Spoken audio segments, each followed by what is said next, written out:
The motion sensor alert on my phone buzzed at 6:43 a.m., showing a woman in designer hiking boots sneaking through my pasture with a professional camera, photographing my cattle like she was documenting some kind of crime scene. I recognized Karen Mitchell immediately, our HOA president, with a God complex and a grudge against anyone who didn't bow to her suburban vision of rural perfection. What she didn't know was that I owned the most prominent billboard in 3 counties, and I was about to give her the kind of exposure she'd never forget. Let me take you back to where this all started, on my 120-acre ranch in Willowbrook Valley, Colorado. I'm Marcus Thompson, third-generation cattle rancher, and for 32 years, my family's Angus cattle have grazed these rolling hills that stretch from the creek bottom all the way up to the pine-covered ridges. The ranch sits right at the edge of what used to be pure cattle country, before the developers discovered our valley and decided it needed a touch of suburban paradise.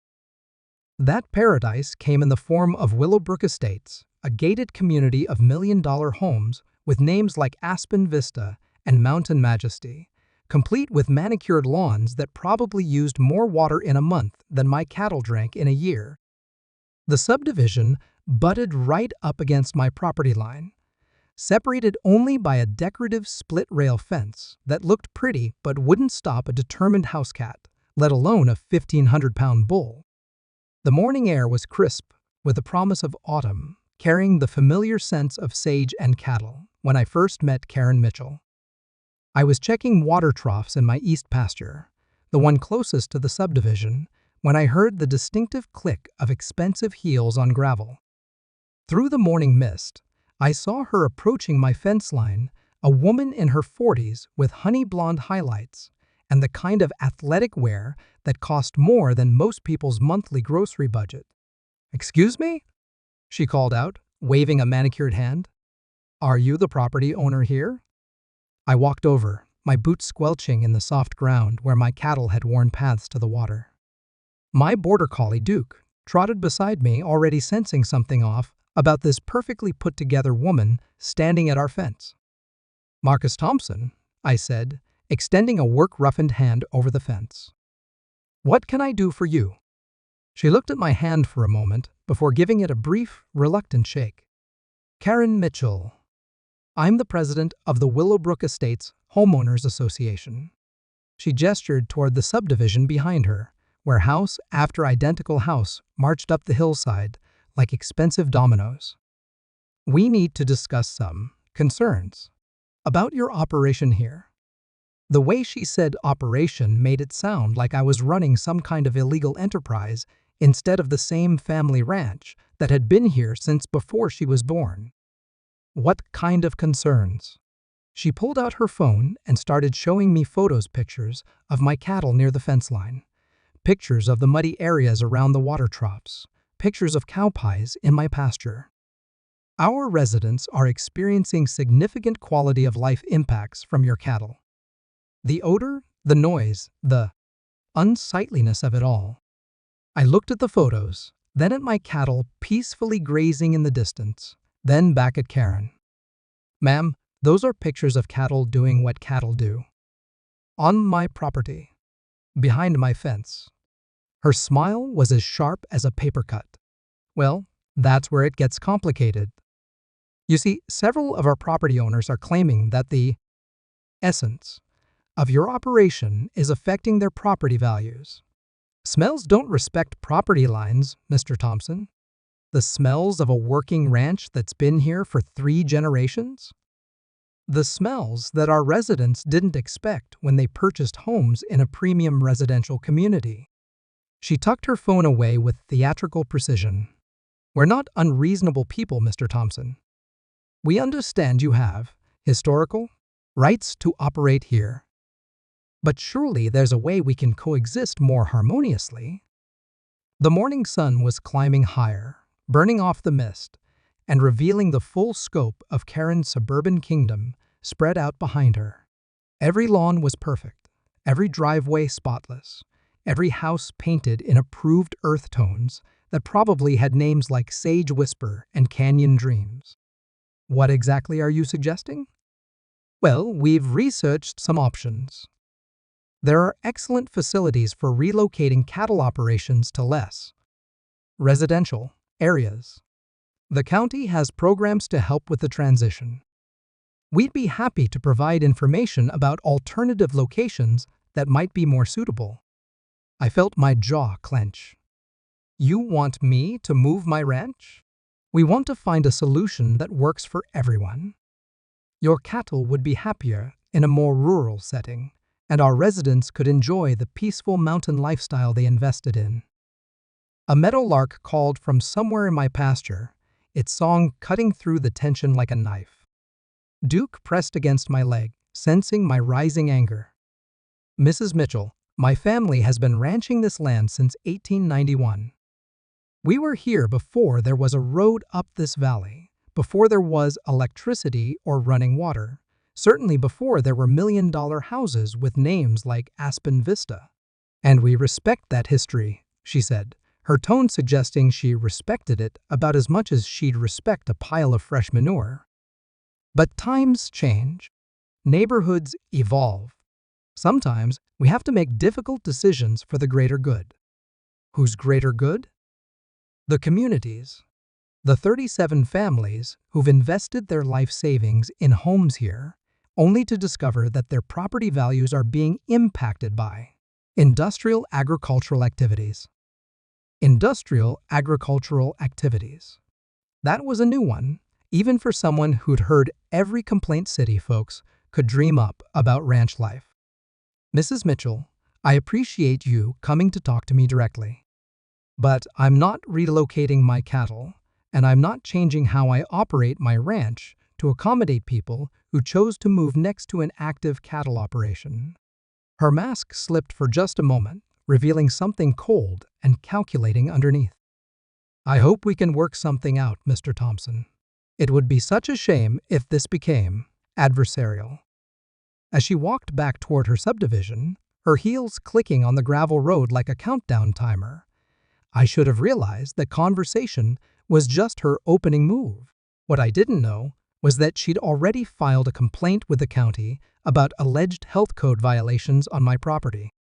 The county inspector showed up 3 days later, on a Thursday morning, when the air was thick with the scent of approaching rain. I was in the barn, checking on a cow that was due to calve any day, when I heard the distinctive rumble of a government vehicle pulling into my yard. Tom Bradley climbed out of his white pickup truck, clipboard in hand, and a look of weary resignation on his weathered face. Tom had been the county's agricultural inspector for 15 years, and he'd been to my ranch enough times to know that I ran a clean, well-managed operation. Morning, Marcus. Sorry to bother you, but I've got to follow up on a complaint. What kind of complaint?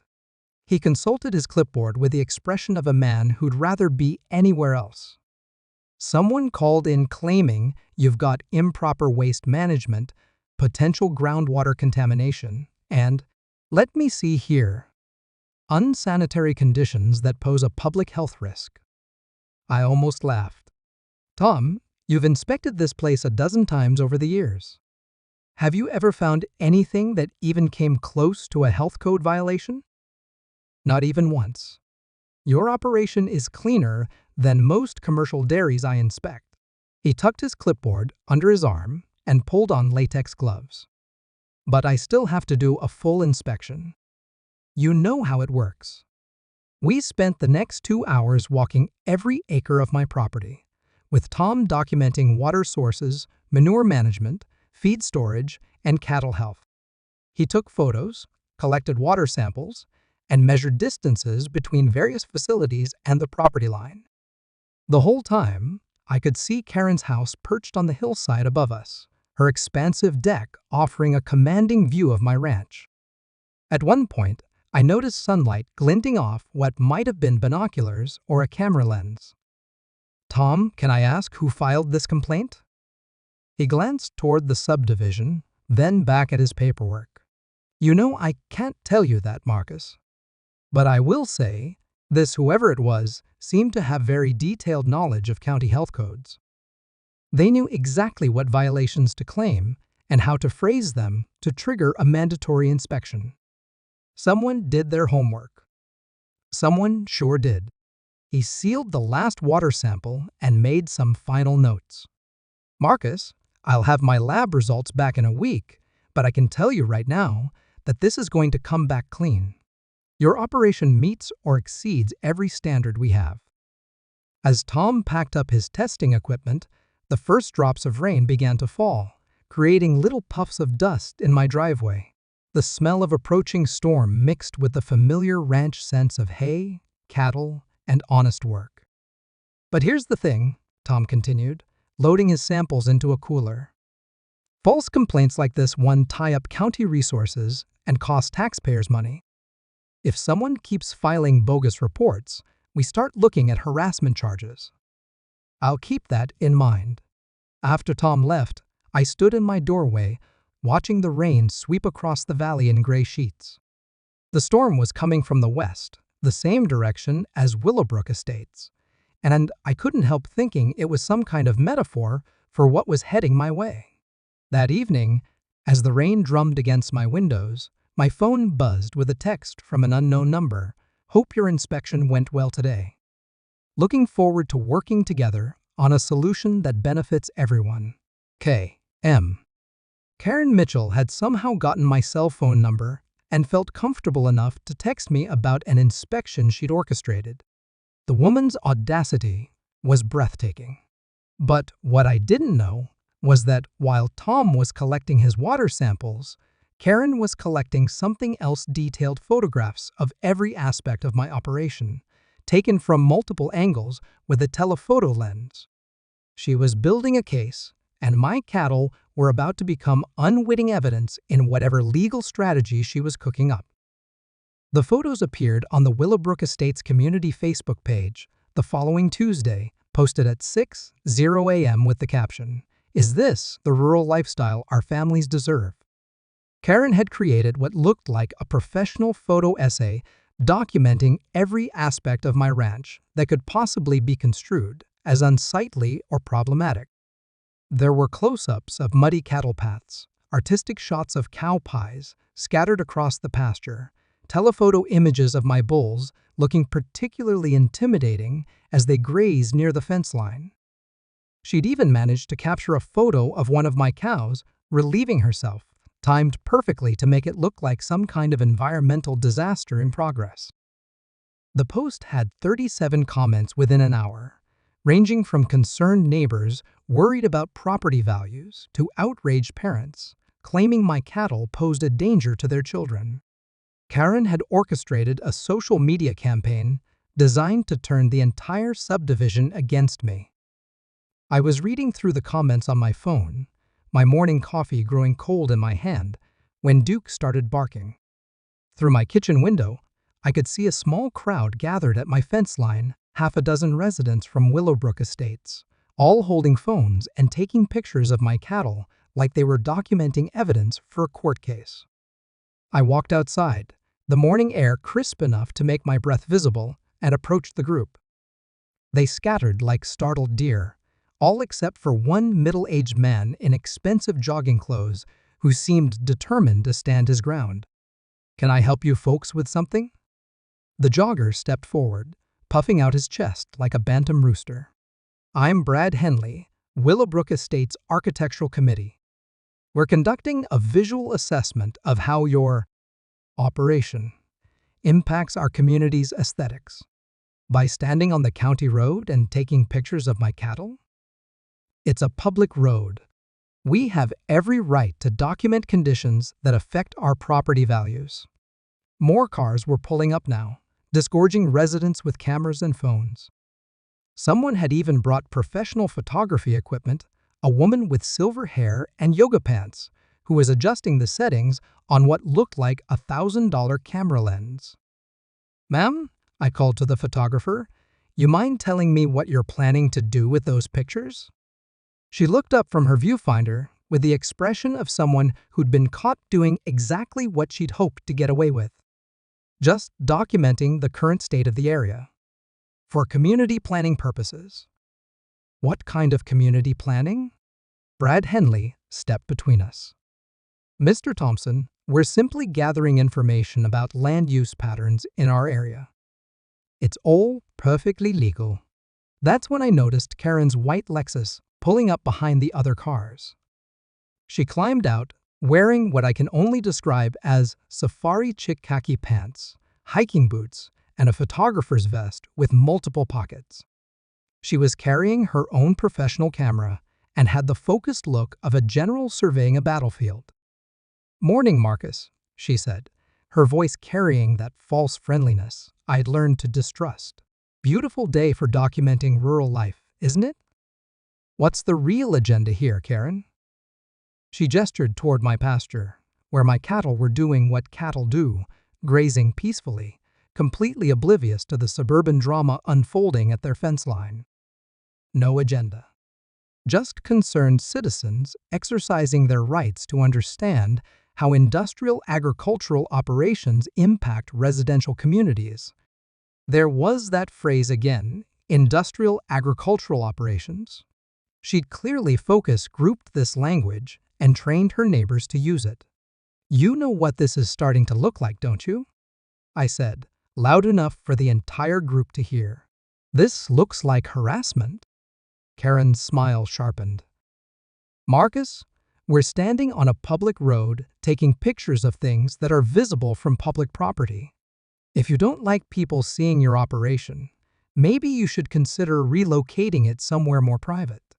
The photographer with the expensive camera was now taking pictures of me, apparently thinking I wouldn't notice. When I looked directly at her, she had the grace to lower the camera and look embarrassed.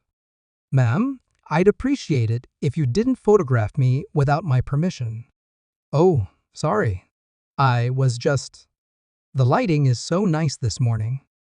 Karen stepped closer to the fence, her camera at the ready.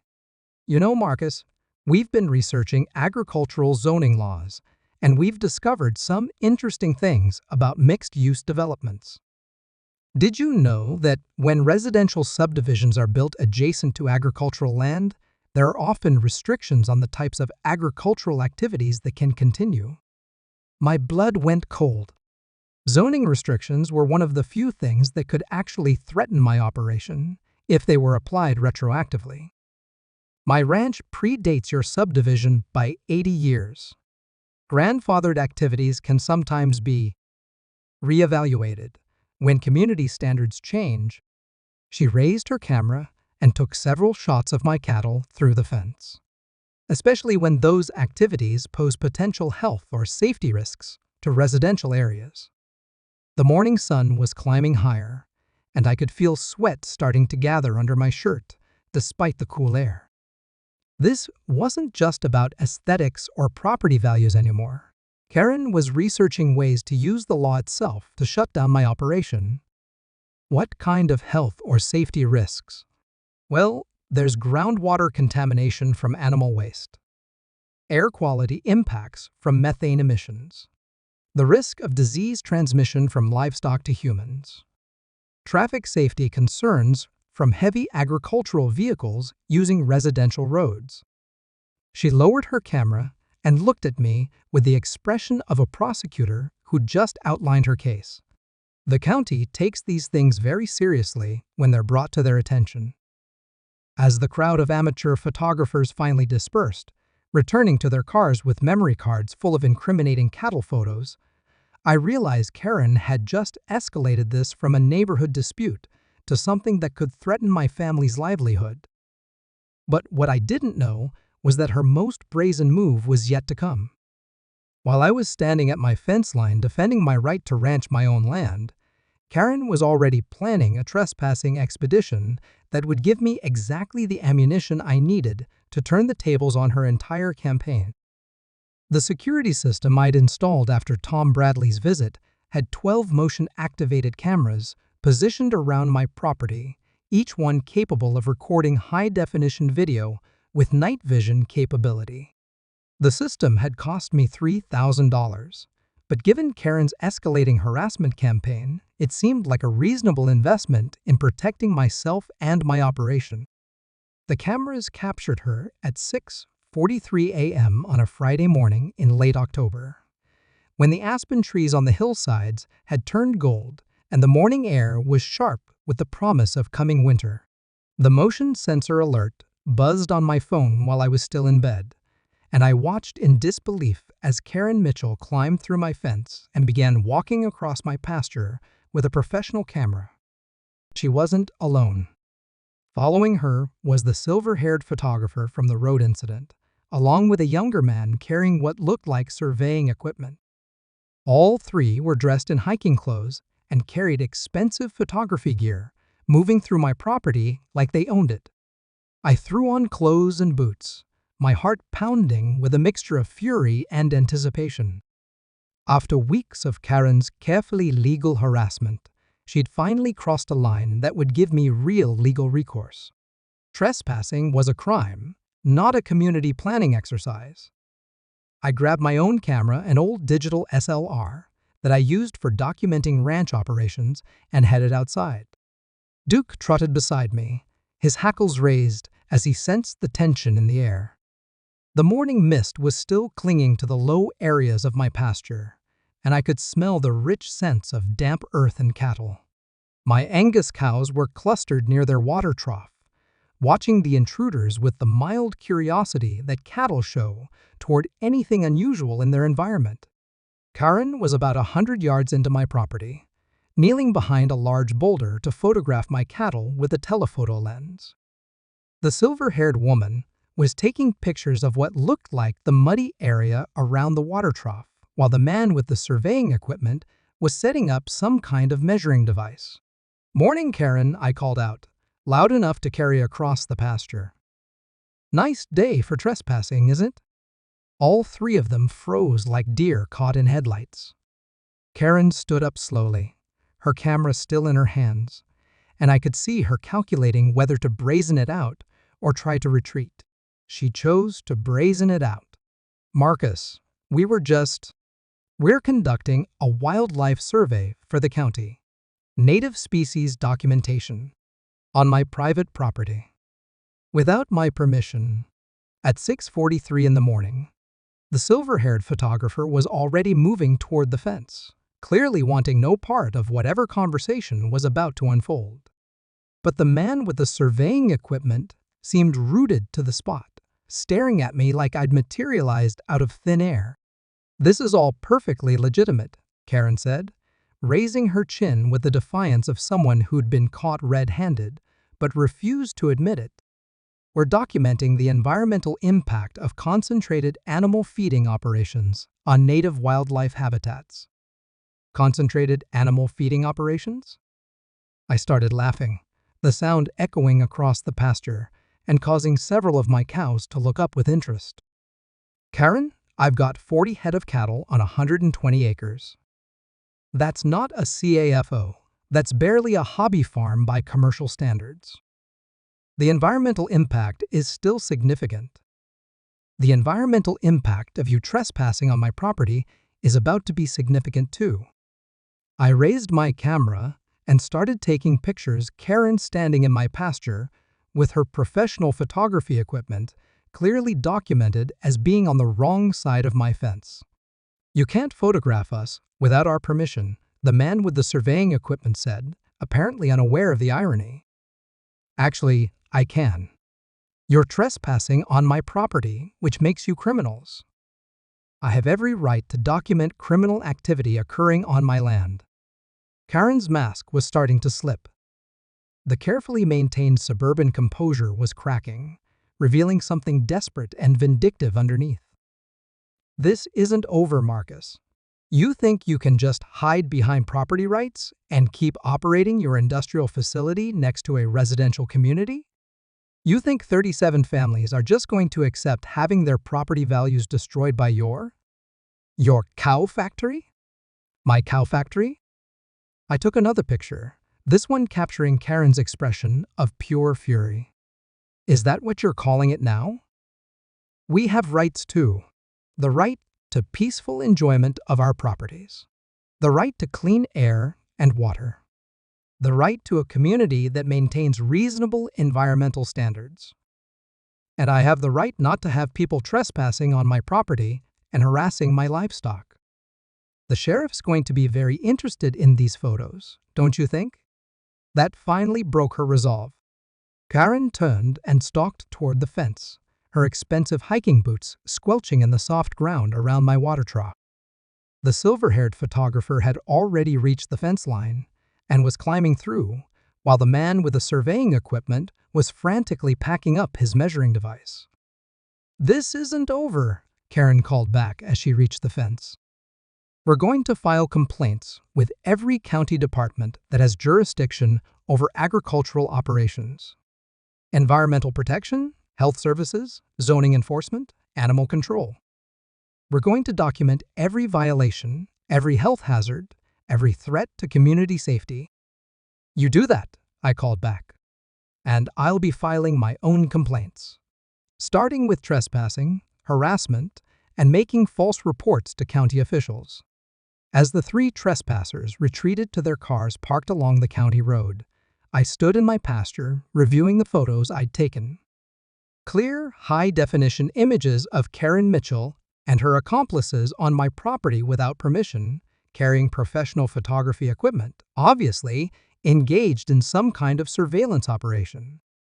But more importantly, I had something else now, hours of security camera footage showing their entire trespassing expedition, from the moment they climbed through my fence until they skulked back to their cars like defeated invaders.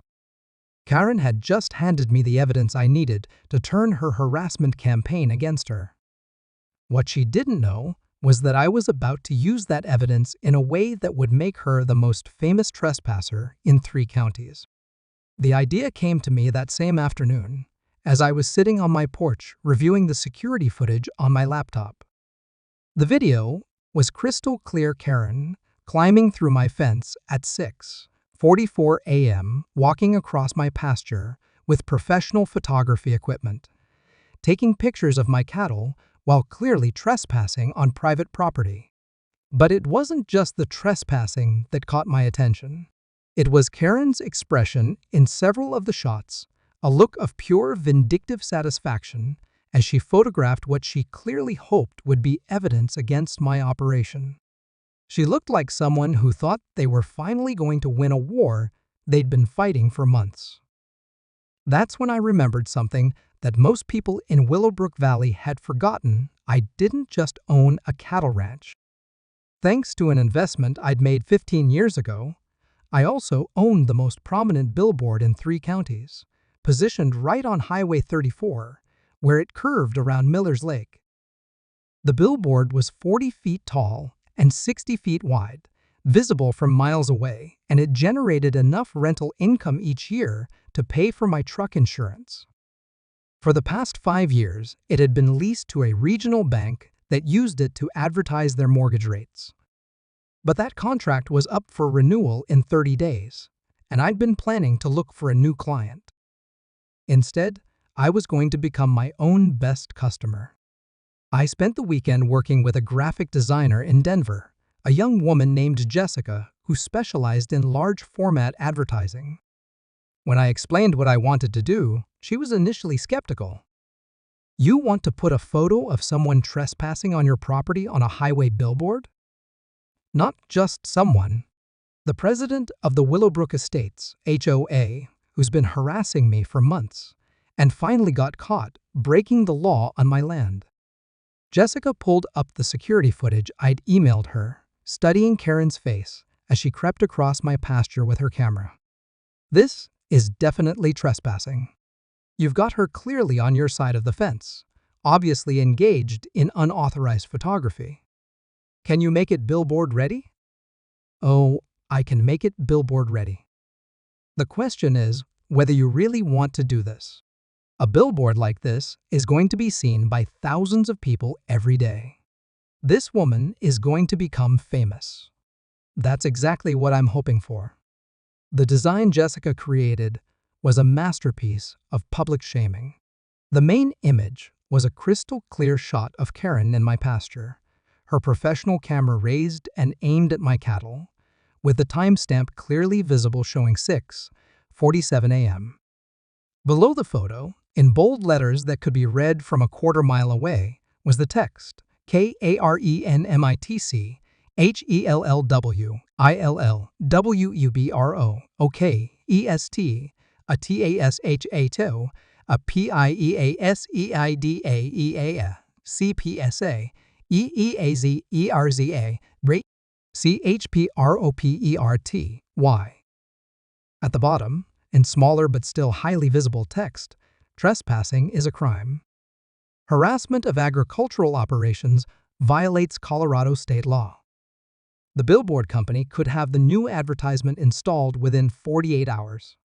All I needed was Karen's written permission to use her likeness in a commercial advertisement, or evidence that she was a public figure engaged in matters of public interest. Given her position as HOA president and her very public campaign against my ranch, the second option was easily satisfied. On Wednesday morning, exactly 1 week after Karen's trespassing expedition, I drove down to Miller's Lake to watch the billboard installation. The crew worked efficiently, stripping away the bank's mortgage advertisement and replacing it with 40 feet of Karen Mitchell caught in the act of trespassing. The result was spectacular. Karen's face, 20 feet tall and clearly recognizable, stared out over Highway 34 like some kind of wanted poster. The timestamp and location data made it clear that this wasn't some staged photo. This was documentary evidence of criminal activity. I took a photo of the completed billboard and texted it to the same number Karen had used to contact me after the county inspection. Hope you like your new public service announcement. Looking forward to working together on a solution that benefits everyone. MT. Her response came within 5 minutes. You can't do this. This is defamation. This is harassment. I'm calling my lawyer. I texted back, truth is an absolute defense against defamation. And the harassment complaint is rich coming from someone who was caught trespassing on my property to take illegal photographs. The billboard went viral within hours. Someone, probably one of the highway maintenance crews, took a photo and posted it on social media with the caption, "When you mess with the wrong rancher." The image was shared thousands of times, with comments ranging from supportive messages about property rights to jokes about HOA presidents getting their comeuppance. The local newspaper picked up the story by Thursday, running a front-page article titled, "Billboard Exposes HOA President's Trespassing." The reporter interviewed several Willowbrook Estates residents, most of whom claimed they had no idea their HOA president was engaging in illegal surveillance of neighboring properties. But the real impact came on Friday, when I received a call from Sheriff's Deputy Maria Santos, who'd been assigned to investigate my trespassing complaint. "Mr. Thompson, I've reviewed your security footage and the photos you submitted. We're going to be issuing citations for criminal trespass." All three individuals clearly violated Colorado Revised Statute 18-4504. What kind of penalties are we talking about? First offense criminal trespass is typically a fine and community service. But given that this appears to be part of an ongoing harassment campaign, we're also recommending that the district attorney review the case for potential stalking charges. By Sunday, Karen Mitchell had resigned as president of the Willowbrook Estates HOA. Her resignation letter, which was leaked to the same Facebook group where she'd posted her photos of my cattle, cited personal reasons and unforeseen circumstances that made it impossible for her to continue serving the community. The billboard stayed up for the full month I'd contracted for, visible to every commuter who traveled Highway 34. Karen's face became so recognizable that people started calling it the trespasser billboard, and I received dozens of calls from other ranchers and farmers who'd been dealing with similar harassment from suburban neighbors. But the most satisfying moment came 3 weeks later, when I received a formal letter from the new HOA president, a retired teacher named Margaret Walsh, who'd been elected in an emergency meeting. The letter was brief and to the point. The Willowbrook Estates HOA was withdrawing all complaints against my operation and formally recognizing my ranch's right to continue operating as it had for over a century. 6 months later, Karen Mitchell's house went on the market. The listing described it as a custom home with panoramic views of authentic Colorado ranch land, apparently hoping that new buyers would see my cattle operation as a selling point rather than a problem. The irony wasn't lost on me.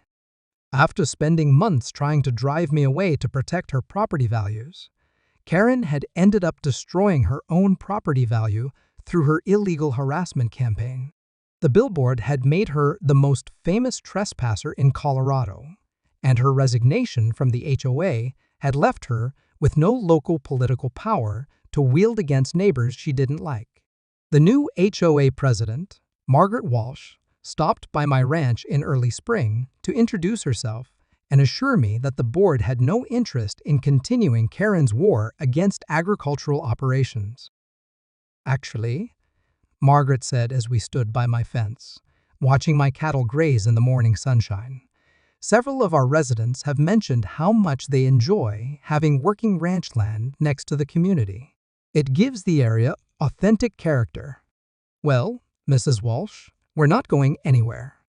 My family's been ranching this valley for over a century, and we plan to be here for another century. That's exactly what we're hoping for, Mr. Thompson. Exactly what we're hoping for.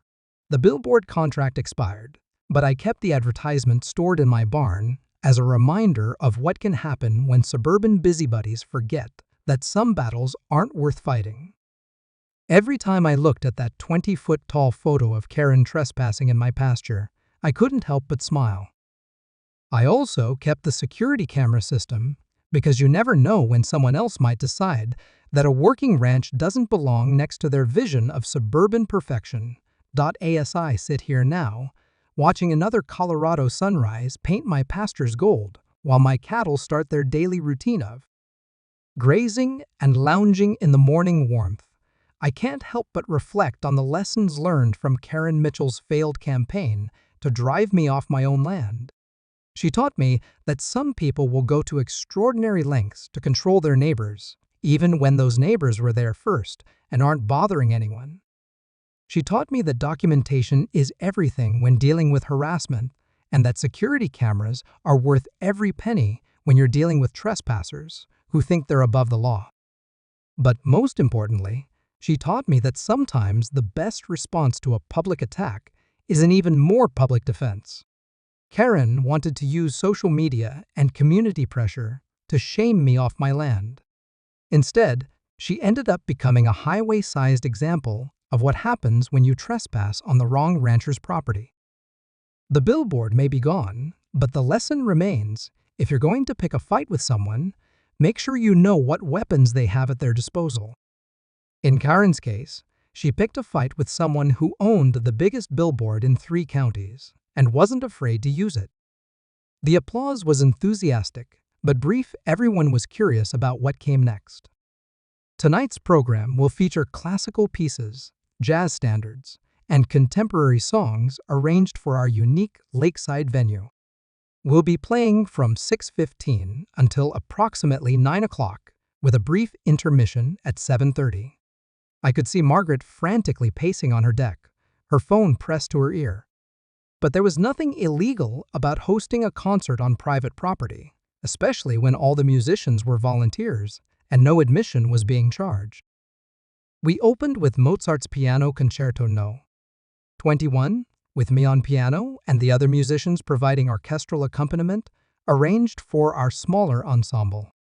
The music floated across the water with a richness and complexity that my solo playing had never achieved.